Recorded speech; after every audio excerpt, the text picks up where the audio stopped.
പുകസഹിലെ ഒരു മൂലേരെ മെമ്പറാക്കി. ഇത് കണ്ടപ്പോ എനിക്ക് അങ്ങനെ തോന്നിയത്. സത്യസന്ധമായി നെഞ്ചത്ത് കൈവച്ചുകാണ്ട് പറയും, പള്ളിയും മദ്രസയും വിശ്വാസികളായിട്ടുള്ള ആളുകൾ വഖഫ് ചെയ്ത സ്വത്തൊക്കെ നോക്കി നടത്താനും വേണ്ടി CPM ഉണ്ടാക്കിയ വഖഫ് ബോർഡിന്റെ പുതിയ അംഗങ്ങളാണിത്. മാഷാ അല്ലാഹ്, നടുവില് തലീകെട്ട കിട്ടിയ വലിയൊരു ഉസ്താദ് ഉണ്ടായതുകൊണ്ട് ആർക്കും ഒരു പ്രശ്നമില്ല. പണ്ട് UDF ഒക്കെ ഭരണത്തിലുള്ള സമയത്ത് വഖഫ് ബോർഡിൽ വലിയ മുജാഹിദോ ജമാഅത്തോ ഒക്കെ ആയി കഴിഞ്ഞാൽ ഒച്ചമ്പിലും നായാട്ടും കൂടിയ ആൾക്കാർക്കൊന്നും ഒരു മുണ്ടാട്ടില്ല. അല്ലാ, ഇതൊക്കെ നമ്മൾ അനുഭവിക്കുക.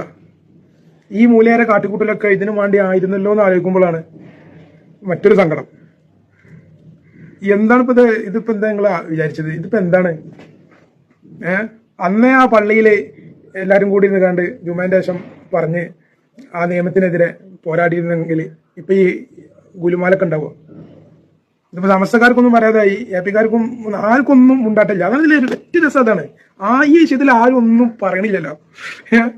അല്ലെങ്കിൽ ഇളയിന് പോസ്റ്റ് ഇടണ സത്താർ പന്തല്ലൂരും അമീദ് വൈസിയും മറ്റുള്ള കുഞ്ഞാപ്പുകളൊന്നും ഒന്നും പറയണില്ല.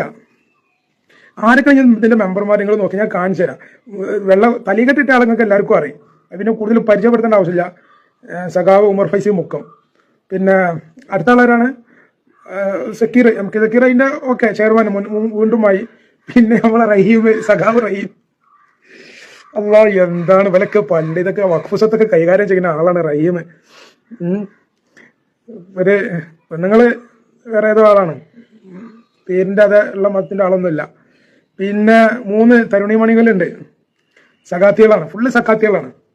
എന്ത് ദേവു ആർക്കാണ് ഫത്തുൽ മുഈൻ ഓതാറിപ്പോൽക്ക്? മഹലിന്റെ കാലി വേണ്ട, മഹലിന്റെ കാലിക്ക് അറബി തിരിയില്ല, അല്ലെങ്കിൽ കിതാബ് ഓതാൻ തിരിയില്ല എന്നല്ലേ. ഇതിലിപ്പോ എന്ത് കുന്തപ്പ വിൽക്കൊക്കെ അറിയാം എന്ന് ആലോചിച്ചാണ്. ഇത് പോട്ടെ, ഇനിയിപ്പോ ഈ ഉമർ വൈസി മൂക്ക് ആരപ്പ ഇരിക്കണത്? ഈ പറഞ്ഞ 3 പെണ്ണുങ്ങൾ ഇല്ലാതെ ഇപ്പൊ മീറ്റിംഗ് കൂടൂലല്ല. 3 പെണ്ണുങ്ങളെ കൂടെ ഇപ്പം മൂപ്പര് ഇരുന്ന് കണ്ട് ചർച്ച ചെയ്യണ്ടേ? അവര് പറഞ്ഞ കേൾക്കണ്ടേ? സൗണ്ട് കേൾക്കണ്ടേ? മീറ്റിങ്ങിന് കൂടി ഇരിക്കണ്ടേ? നിങ്ങൾക്ക് വേറൊരു കാര്യം കേൾക്കണം. CICയില് വനിതാ വഫീകൾക്ക് കോളേജ് ഉണ്ട്, 10-20 സ്ഥാപനങ്ങൾ ഉണ്ടായിരുന്നു ആദ്യം.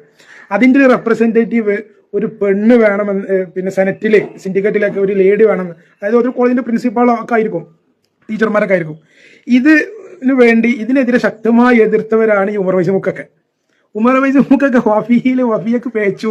അതായത് നമ്മൾ കാലത്തിനനുസരിച്ച് അഡ്വാൻസ് ആയിട്ട് മുന്നോട്ട് പോകുമ്പോൾ ഒരു 20ഓളം കോളേജുകളാണ് അവരുടെ പ്രശ്നങ്ങൾ, പ്രയാസങ്ങൾ, അവരുടെ പിന്നെ എന്തൊക്കെ മാറ്റങ്ങൾ വേണമെന്നുള്ളതൊക്കെ ചർച്ച ചെയ്യാൻ ഈ സിൻഡിക്കേറ്റിലെ ഒരു ലേഡി, സെനറ്റിലൊക്കെ ഇതിനെതിരെ ശക്തമായി എതിർത്ത ആളുകൾ ഇപ്പൊ ഇരിക്കണ ഇരുത്തം കണ്ടില്ല. ആരൊപ്പാണ് ഈ ഇരിക്കണത്?